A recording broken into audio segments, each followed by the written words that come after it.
Well, good morning, everyone. Time for us to get started with our Bible study this morning. And if you're not there already, you can turn over to Matthew chapter 17. We are finishing up lesson 56, going on to 57.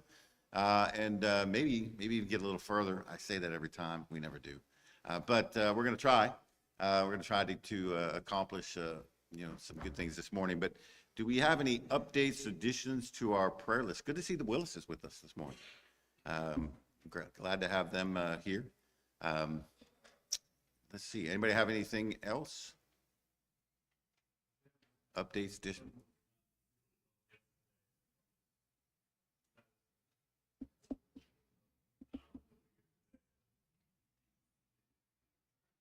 Okay, so kid Tim has not been feeling well due to the medicine that he takes, and continue to keep him in your prayers. Okay, Joanne?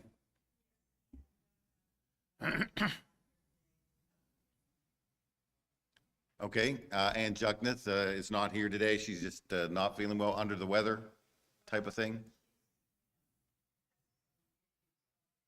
Okay, she's some ongoing health issues, so continue to keep Ann in your prayers. Anyone else? All right. Continue to pray for those who are in our bulletin. You should have received a copy in your email inbox this morning. There are some printed copies out there. Ed forgot to change the picture on the front of the bulletin, so it looks the same as last week, but it's not the same. It's not the same. So it is a new copy, despite the picture not changing. But you can pick those up. There's several copies of that out there. If you do see things that need to change or additions that need to be made, please let me know. You can write it right on there, hand it back to me, or however you want to do it, just send it to me, and I'll make sure those things get added or put in or taken out in some cases. So anything else? Family Promise, I guess, has been bumped to sometime in August. It was scheduled for the beginning of next month. But I know myself and Philip and we're going to be in Mexico, and I think others might have had conflicts too, but I'm not exactly sure why it got bumped, but it looks like it's going to be bumped until maybe August, I guess. But as soon as we find out what dates that is, and I know a lot of you signed up and said you were going to do things, but apparently it's moved. So put that on hold. And we'll let you know what the new dates might be as soon as we know. All right, anything else? All right, let's have a word of prayer. And Heavenly Father, we come humbly bound before you. We just thank you so much for this day that you've given us, this time that we can come together and just be together as family, be together as those of like precious faith. We ask that you continue to bless us and continue to give us that good work to do, that we might glorify your name and give you honor and glory. We thank you for just the wonderful blessings that you've showered down upon us, enabling us to not only do that work, but to do it in such a way that it is impactful and makes a difference. Heavenly Father, we pray especially for our members, our loved ones, those associated with the congregation that we know of who are just having difficulties, struggling, going through medical issues. Heavenly Father, give them a sense of peace that we know you can provide. Give them the help that they need, and give us a chance to minister to them. We just thank you for all that you do for us every day, but especially thank you for your son who went to a cross and gave himself fully and freely for us. It's in his name that we pray. Amen. Yes. Okay, can we go up a little bit? You're fine, Glenn. Sound. Get a whole set of some, that kind of thing. Yeah, I don't know. I don't know American Sign Language. So. All Right. Maybe I just yell. I can yell. You may not get anything out of me yelling, but I can talk louder for sure. Is that better? Okay. All right, so we're in Matthew chapter 17. We are ending up lesson 56 and going on to lesson 57. I wanted just to go back, and I didn't want to skip over it because it is kind of a unique thing that Jesus does. I mean, they're very, very short little stories there in lesson 56 where we have, Christ paying the temple tax, and then he foretells his death again. And so we read this chapter, and it kind of looks like, well, nothing new to see here, right? There's nothing really for us. I mean, he's foretelling his death again. And so, they're not getting it again. And so we understand that this is something that's not new. But the temple tax thing is kind of a unique thing that happens. And there are several unique things about it. And so I'm going to go back, and I want to read verses 24 through 27 again. We'll make a few comments, get some observations, and then we'll move on to lesson 57. It says, when they came to Capernaum, the collectors of the 2 drachma tax went up to Peter and said, does your teacher not pay the tax? And he said, yes. And when he came into the house, Jesus spoke to him first, saying, what do you think, Simon? From whom do kings of earth take toll or tax? From their sons or from others? And when he said, from others, Jesus said to him, then the sons are free. However, not to give offense to them, go to the sea and cast a hook and take the first fish that comes up. And when you open its mouth, you will find a shekel. Take that and give it to them for me and for yourself. Now, there are several unique things about this miracle. Number one, it's the only miracle that I can think of. And if you can think of one, or you think of another one, then by all means, let me know. But as far as I know, this is the only miracle that Jesus ever does that involves money.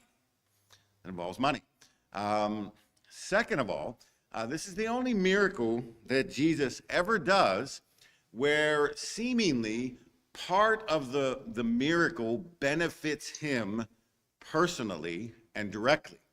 It's his tax that he is paying, and he pays it through these miraculous means. And so he is one of the beneficiaries of the actual miracle. And again, I can't think of another one save, the resurrection, where he is benefiting by anything miraculous that he does. It's usually aimed at other people, right? So we have, the guy who was, born blind and he's given sight, and we have people with leprosy, and we have people with palsy, and we have people with evil spirits, and we have a woman with the issue of blood, and we have all of these other miracles where he's doing all of these things that seemingly benefit them. And this is the only one that I can think of that in any way benefited, him.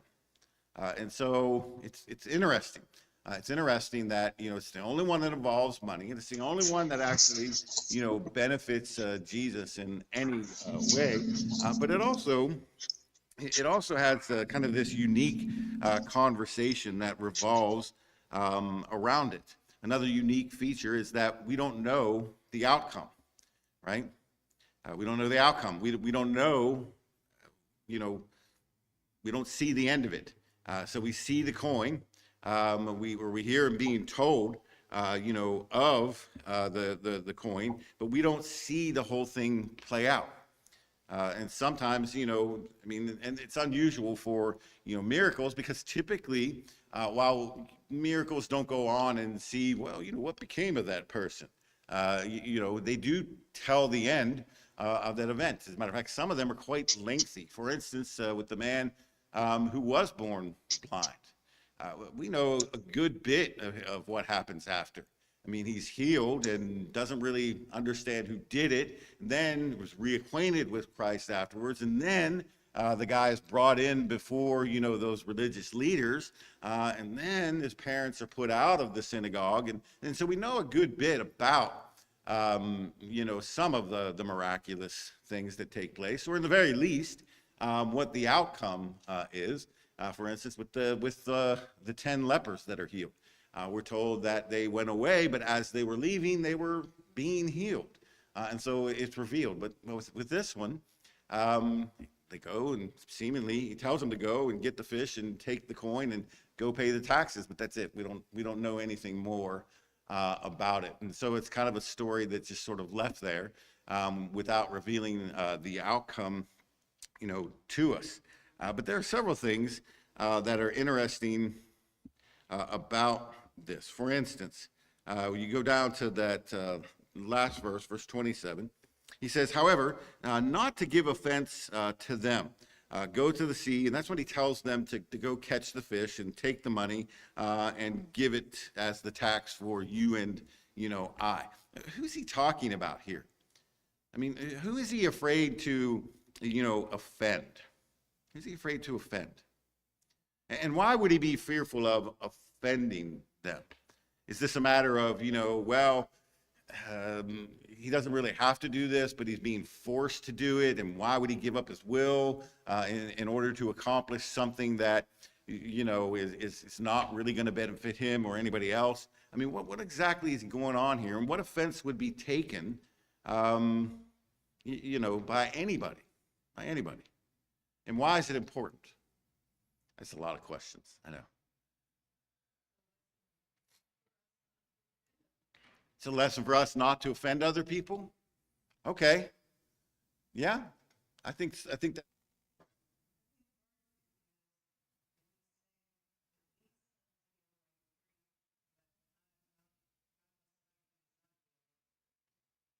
Okay. Yeah, the whole son not son thing is really a conversation that he's having with them to let them know very clearly that I don't have need to pay this tax. He had no money to pay it anyhow, that we know of. But he was above the tax. He's the son. He's not the other. And so there's no tax for him to pay. Beside that, he's God, right? He doesn't fall into the same category as everybody else. But did they understand that fully? No, he calls himself the Son of Man. That's his most common title for himself. But he's also referred to as the Son of God, and he's, made several claims, many claims, as a matter of fact, to being deity, God himself. And all along, they're just not getting it, right? They're just not getting it. And so that's kind of the backdrop here for this particular context. Because, Christ, yes, he is God, and he is above the temple tax, let alone him being, a son and not having to pay it. But to insist upon that would be to insist upon something that they didn't understand.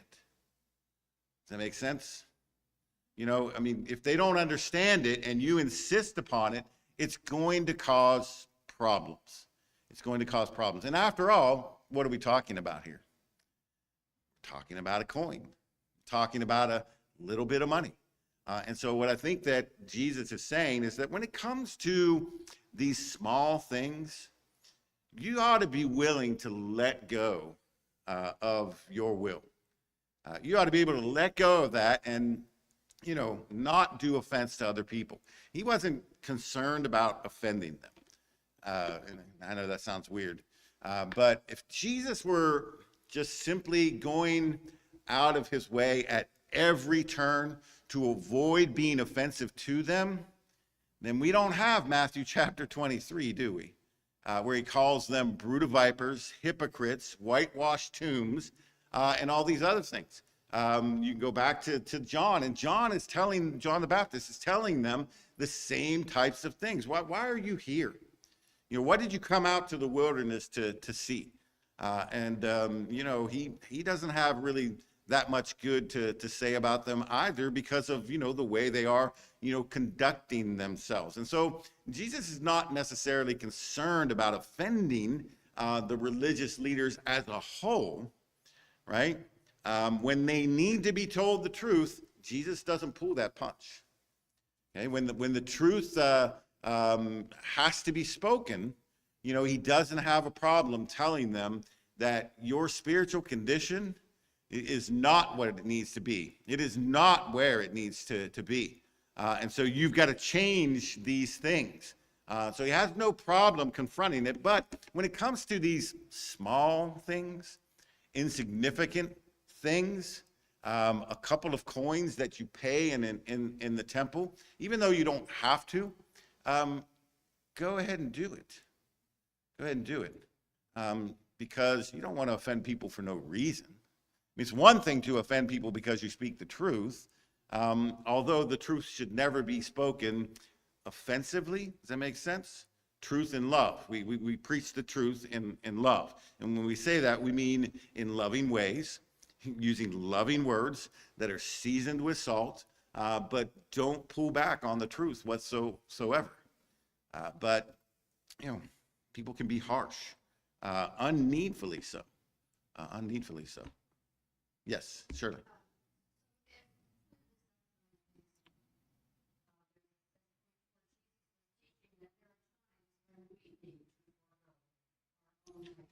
Yes.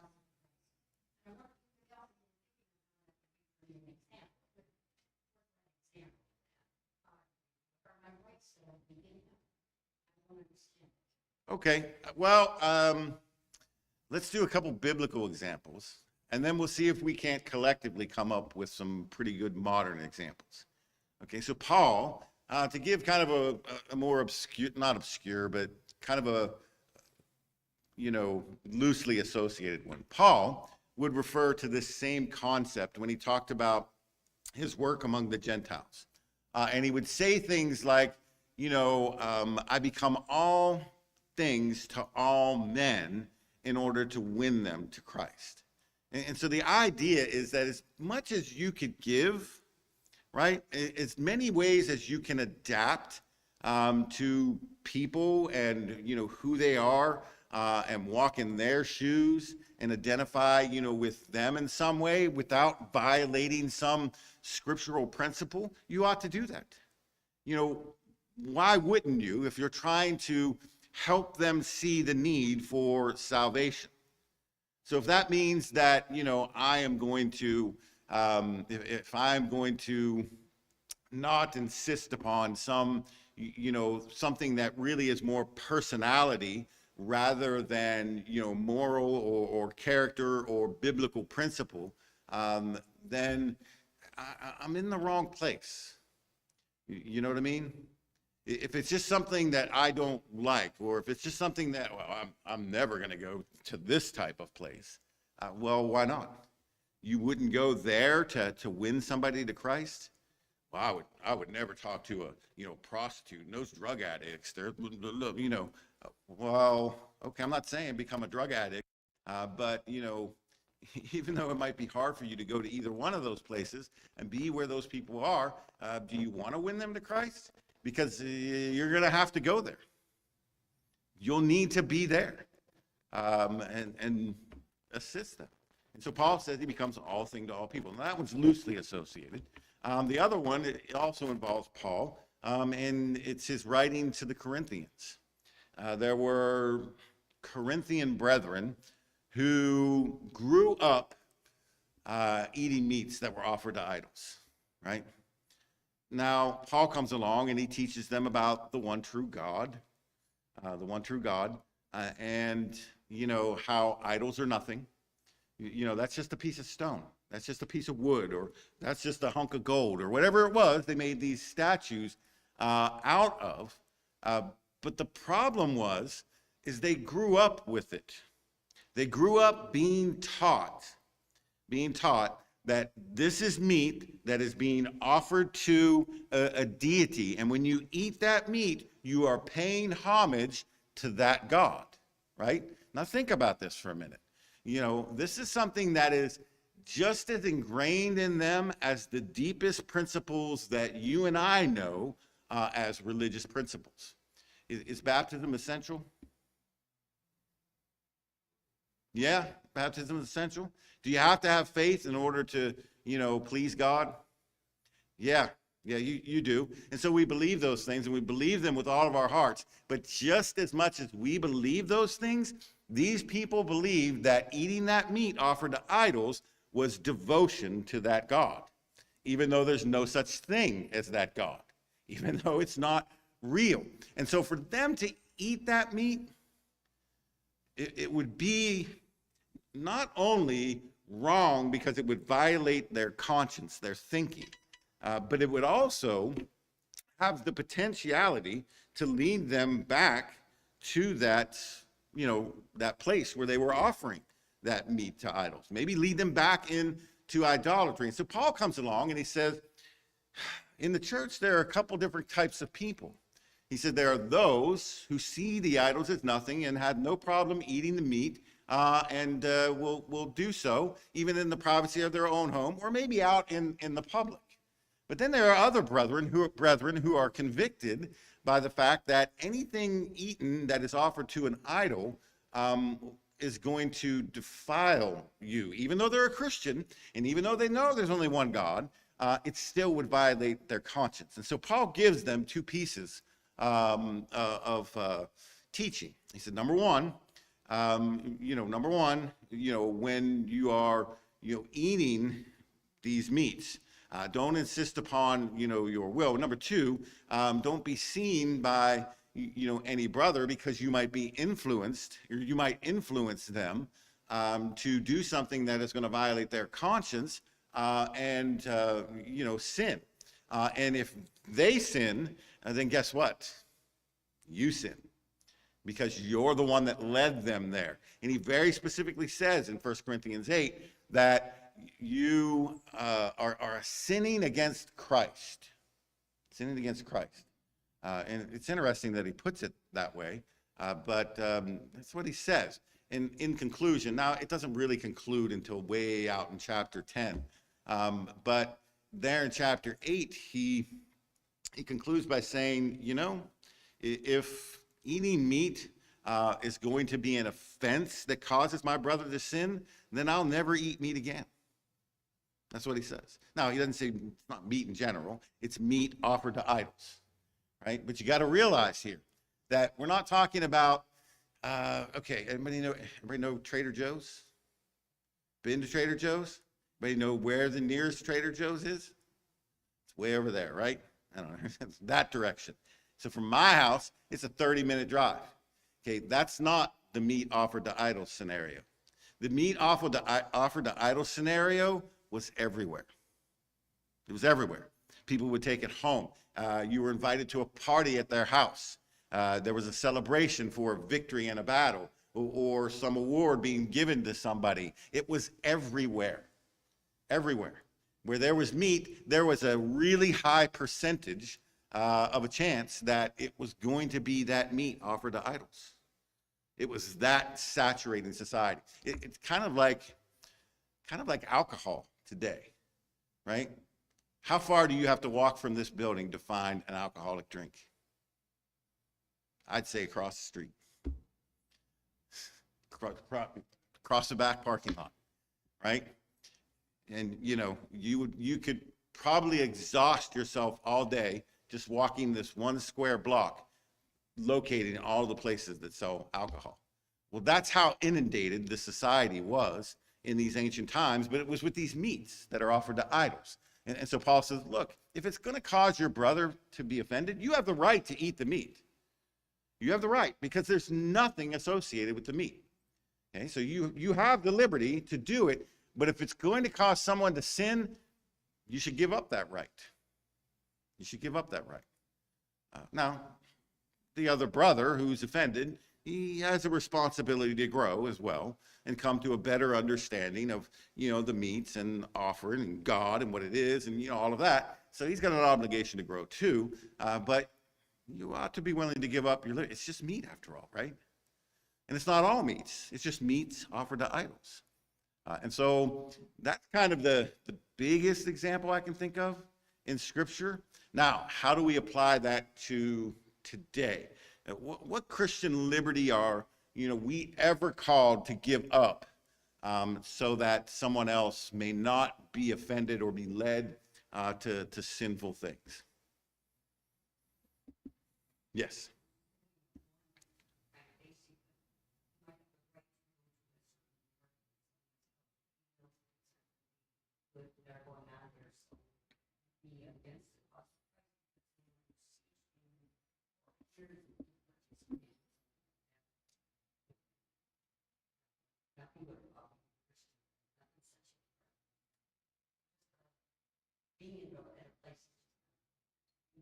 Okay. So being at specific places at specific times that are perhaps known for certain activities, I can give you one that's kind of from my hometown. There was this place. It burnt down. It's gone now, but had the best ribs you would ever want to try. Only problem was bar. It's a bar. And so do you go there? Do you eat the ribs knowing it's a bar? And risk other people seeing your car? Oh, we saw brother so-and-so and he was out, yeah, but he was eating the ribs. Do you forego that? I mean, you can go, you can insist upon your liberty there and say, wow, who are they to judge me? Who are they to tell me that, I can't go have ribs with my family? Well, you can go have ribs with your family. You can do that. But if you know it's going to cause an issue, why not just simply forego it? I don't know. I mean, I think the scenarios that we have today are probably not going to be as widespread. Most of them are going to be kind of things like that, where of an individual or maybe several individuals who could potentially be offended by you taking liberty to be at a certain place, event, or something like that. And so you decide, I'm just not going to do it because I don't want them to be, get the wrong impression. I don't want them to have the wrong impression and walk away thinking, oh, well, it must be okay to do that then. Must be okay to do that.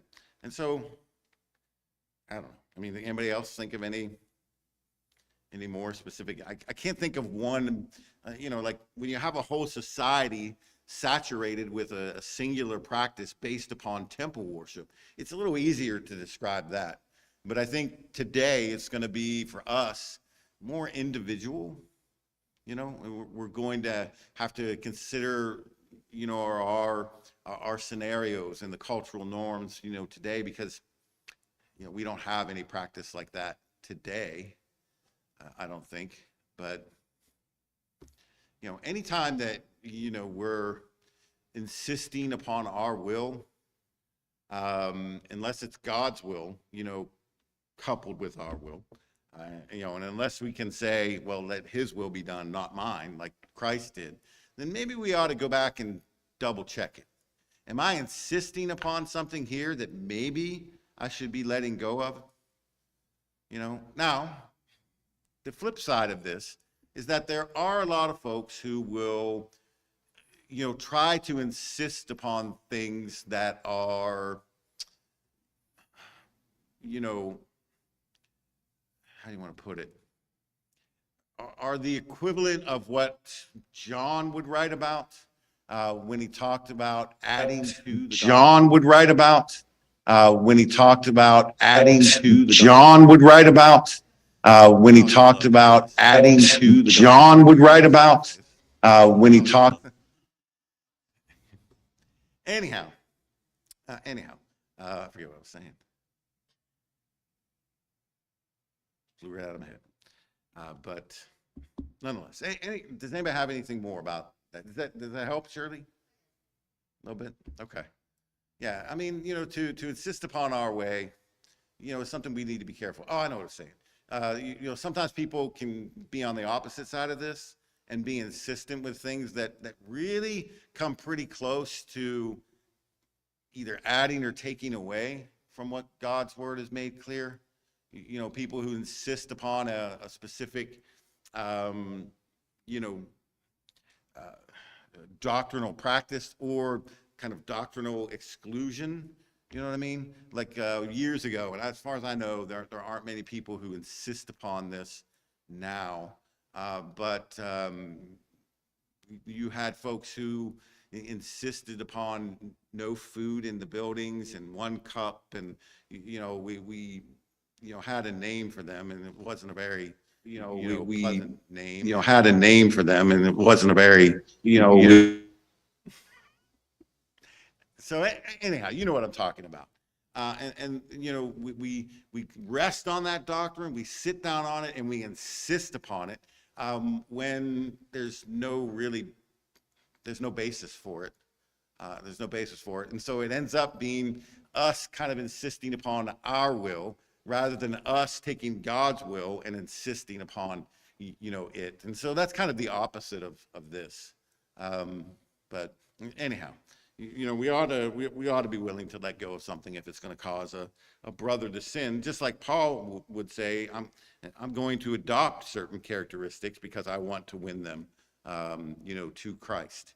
And so this little bitty story about a fish and the coin turns out to be a pretty unique thing where Christ is teaching this really good lesson about, letting go of the little things, letting go of the things that don't really matter in order to not be offensive, to people, not be offensive to people. And of course, again, I know that has many layers, but nonetheless. Anything else about the temple tax? Okay, so let's go on to the next lesson. We're going to go on to already there. Yeah, lesson 57, and we're going to go over to Mark chapter 9. Mark chapter 9, and we want to begin reading right around verse 33. Mark chapter 9, verse 33, and we're going to read down through verse 37. He says, when they came to Capernaum, they came to Capernaum, and when he was in the house, he asked them, what were you discussing on the way? But they kept silent, for on the way they had argued with one another about who was the greatest. And he sat down and he called the 12, and he said to them, if anyone would be first, he must be last of all and a servant of all. And he took a child and put him in the midst of them, and taking him in his arms, he said to them, whoever receives one such child in my name receives me. And whoever receives me receives not me, but him who sent me. Him who sent me. All right, and so this is the first section of lesson 57, and it revolves around this discussion of them being the greatest, they're arguing literally about it. And it's not a small argument. It's not like they're over here, whispering for a couple of seconds. The word that is used here to indicate argument is a word that would be more akin to be defined as a debate. And so they were bringing together their reasons and reasoning about why each one of them was to be counted among the greatest. And so they're not just saying, oh yeah, my dad can beat up your dad. Oh yeah, I got bigger biceps than you. They're actually listing the reasons. They're giving the reasons, making arguments about how each one is going to be the greatest. Now, what does it mean? I don't mean what does it mean to be the greatest? But he says they argued with one another who was the greatest. The greatest what? Just the greatest in life? The greatest in general? I mean, what are they talking about here? What are they talking about, do you think? The greatest in the kingdom? Yeah, because I mean, look at these guys. I mean, who do we have? Who are these 12 guys? And what at this point in their lives would make them think that there is greatness attached to them? So we got 4 guys that we know for sure were fishermen. which probably made them pretty successful, in the business world. I mean, their business seemed to be thriving. They had multiple boats. They had servants there who were, helping them. It was a family business, no doubt, for years. And so it probably, had a certain, status in the business world, for them. And so you might have, Peter and Andrew and James and John, arguing from that standpoint. Well, look, guys, we're the ones that have the business. We're the ones making the money and bringing in, all of the wealth. And we've got servants, multiple boats.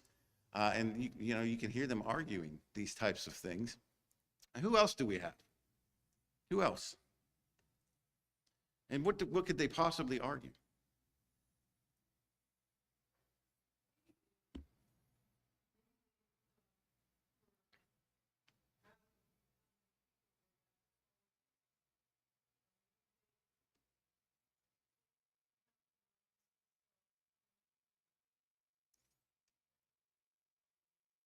Okay, and so there is that potential that they're looking at it through at least somewhat of a spiritual mindset, thinking, okay, well, look at all the people that we've helped. Look at all of the people that we have brought to, Jesus. And so maybe that is part of it. Maybe that's a part of it. I mean, we're not told exactly what's being said here, but, the greatest, and they're arguing for it. And I agree with Dennis. I think they're talking about, arguing who is going to be the greatest, or who is the greatest of Jesus' followers. Or if you put it the way Dennis did, who is the greatest in this kingdom that Jesus keeps talking about. And we say it all the time, and I'm going to say it again this morning. All of this is born out of a misunderstanding of the notion of the kingdom to begin with. All right, they at least at this point are not fully understanding what this kingdom is that Jesus is going to build. Almost on a national level, the Jewish people, they were looking for not the anointed one, not the Messiah, not the suffering servant that was going to come and despite those things, delivered the people in a very physical, way. They weren't looking for him to come and be the spiritual leader. They weren't looking for him to come and say some of the things that Jesus is saying here. So when Jesus comes and he starts, teaching and telling them about, this kingdom, and it's not of this world. And if it were of this world, then, servants would pick up arms. And, he starts talking about that. And that's the whole reason why in 1 John chapter 1, we're told that, not 1 John, in John chapter 1, we're told that he came to his own and his own didn't receive him. Because their idea of the kingdom and the one who would lead it, the anointed one, was a very physical thing. No doubt they were reflecting on hundreds of years of history where you've got guys like Zerubbabel and Nehemiah and Ezra, and then others still in the various waves and returns from exiles to come and rebuild the temple and rebuild Jerusalem and finally put off the oppressive rule of whatever people are currently oppressing them, which at this time it is going to be the Romans. No doubt they're looking back at Daniel, and Daniel saying to Nebuchadnezzar, all of those, revealing all the different pieces of that puzzle that is a statue, telling them, well, you're the head that is gold, but down here you're going to have this, powerful, kingdom that is kind of the, mixture of things, and it's going to be, strong, but it's also going to be fragile. And in the days of these kings, God is going to build this, kingdom, and it will destroy all other kingdoms. And they're thinking, yes, Babylon, the Medes, the Persians, the Greeks, the Romans, they're not going to be anything compared to what this kingdom is, what the kingdom, this Messiah is going to build, mistakenly believing that just like the Babylonians and the Medes and the Persians and the Greeks and the Romans, talking about a physical kingdom. And it's just not the case. It's not the case. And the whole reason why it overthrows and destroys those kingdoms is because of its spiritual nature. Because of its spiritual nature. And they just don't get it. They don't get it. And so these guys, using, that kind of national level interpretation of who the Messiah was, when Jesus comes, they're recognizing, this is the guy, and he's saying, the right things, but they're misinterpreting those things to mean that he's going to build this physical kingdom. And man, it's going to be the greatest kingdom ever to rival any nation that's ever existed, and we are a part of it. We are going to have these positions of, power and authority, in it. I mean, this isn't the only time these guys argue about this. There are multiple times, one of which is on the day in which Jesus is going to be killed, or at least that night, right? Before that, Passover, he is going to have to again put the towel around his waist, get the basin of water, go and wash their feet, and tell them basically, look, this is a lesson for you about humility. The greatest among you will be a servant. Not some powerful, leader in some position that was appointed by other people, right? It's going to be you willingly choosing to be a servant. That's the greatest power. That's what makes you the greatest here. And that's what the context kind of bears out. But it's all born from this lack of understanding about, what the kingdom is. And so when they're talking about the greatest, they're not, even though there might be a spiritual element to it, certainly in their mind there was a supernatural element to it. Think about it. If you're thinking that, this guy is going to build the greatest kingdom ever, and it's going to be a physical kingdom, is there anybody more equipped in this world to do that than this guy, Jesus? This is the guy who took water and turned it into wine. This is the guy who walked on the water and told the storm, stop, be still. And it was. Even the winds and the waves obey him. There is nothing beyond the grasp of this individual. And so, if anybody can do it, it's him. I think there's a little bit of this going to their heads. Yes.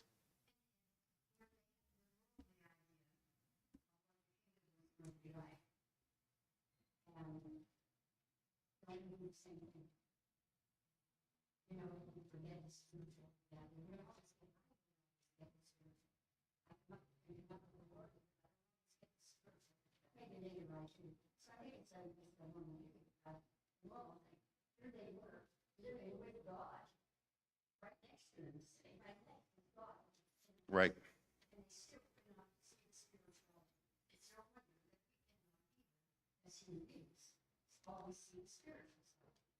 Right. Yeah, and what Shirley brings out is that, the same type of problem is going on today. Not that we don't understand the nature of the kingdom. The Bible is very clear, and we have something that they didn't have. We have hindsight. We can look back, we can see the teaching, we can understand it, we can know exactly what it is. But does that mean that we grasp it all the time? And does that mean that we, allow that to kind of permeate our thinking to the point at which it becomes our natural, a natural part of our existence? And here's what I mean by that. A lot of people think that Christianity and spirituality is going to a building on a Sunday morning and being there and giving God worship, right? Well, and we would argue, well, okay, yeah, that is part of it, right? Yes, that is part of it. That is a part of it. We are called to worship. We are called to, to worship God in spirit and in truth. God is spirit, and they who worship him must worship him in spirit and in truth. And so we are called to worship, and we are called to worship in a very specific way, on a very specific day, and, using very specific, items. And those things are all great and good. But if that's the whole of who you are as a Christian or a member of God's kingdom, then you're missing a whole bunch. You're missing a whole bunch. If you are, not being a servant to humanity, if you're not, going to those who have need and helping. I mean, go to Matthew 25 and look, sheep, goats, heaven, hell, right? We know the difference. It's a great gathering. But what's the difference between the two? Did you visit people in prison? Did you clothe the naked? Did you feed the hungry? And Christ even says this. He says, look, as much as you did or didn't do it to them, you did or didn't do it to me. And so you'll notice there, he doesn't say, were you at church at least 50 times a year? Did you go gather with the saints? It's essential, right? We ought not forsake the assembly. As such is the habit of some, Paul would say in the book of Hebrews. And it's important, not putting these things against one another. Just saying, sometimes we narrow our focus to a certain point, and we call that spirituality, but it's really not the complete picture. Just like these guys. They took a part of the kingdom, and they fixated on it, not seeing the whole of what that kingdom idea actually was. And so we can still be guilty of this, today, right? Because we don't see the whole of the picture of what it means to be spiritual or to be Christian, a follower of Christ, right? And so he puts a child there, and no doubt this is baffling to them. Because we know the society, and of course we know how important things like birth order is in this society. And the oldest is the one who seemingly gets the greatest blessing, and so on and so forth, right? And so Jesus picks up this small child, puts him in the midst and tells them, you've got to be like this. No doubt that was a real head scratcher, right? And of course, when he says that, he's talking about what? What's he talking about? And of course, this occurs all over the Bible, and there are different elements, to it. But he took a child, put him in the midst of them, and taking him in his arms, he said to them, whoever receives one such as a child. And on other occasions, he would tell them, you've got to become like this child. On another occasion, later in the context, he tells them, make sure that you don't give offense to this child, because it would be better for you to have a millstone put around your neck and be dropped to the depths of the sea. That sounds pretty bad, right? Believe it or not, they actually used to do that in Roman culture, right? Crazy. But, leave it to the Romans to figure out that kind of stuff. But nonetheless, the whole idea is that you've got to be either non-offensive to these little ones, or you need to embrace what they are on some level and become like them. So how are you supposed to be like a child? And then we'll have to put a pin there. Our faith, right? Yeah, our faith. If children have this, beautiful way of accepting things for what they are. A child doesn't sit there and argue the finer points of design.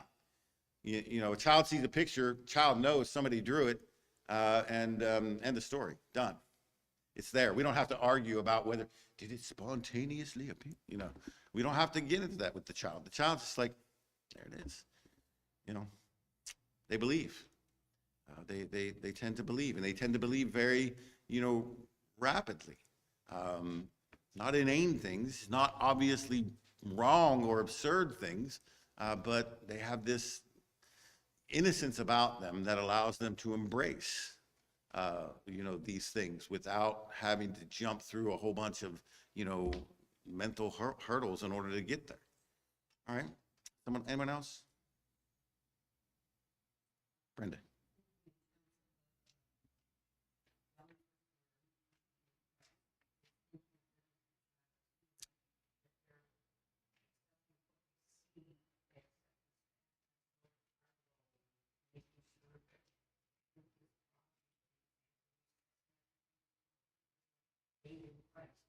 Yeah.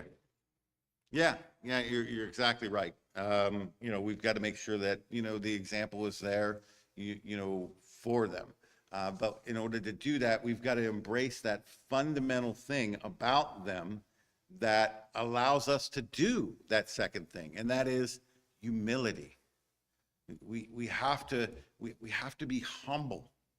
We have to be humble, and we have to let go of that prideful idea. Shirley, and then we'll have to be done.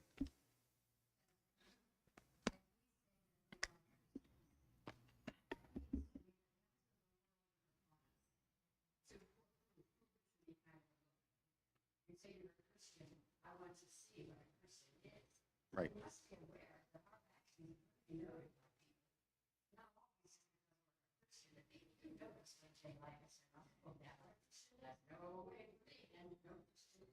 Right.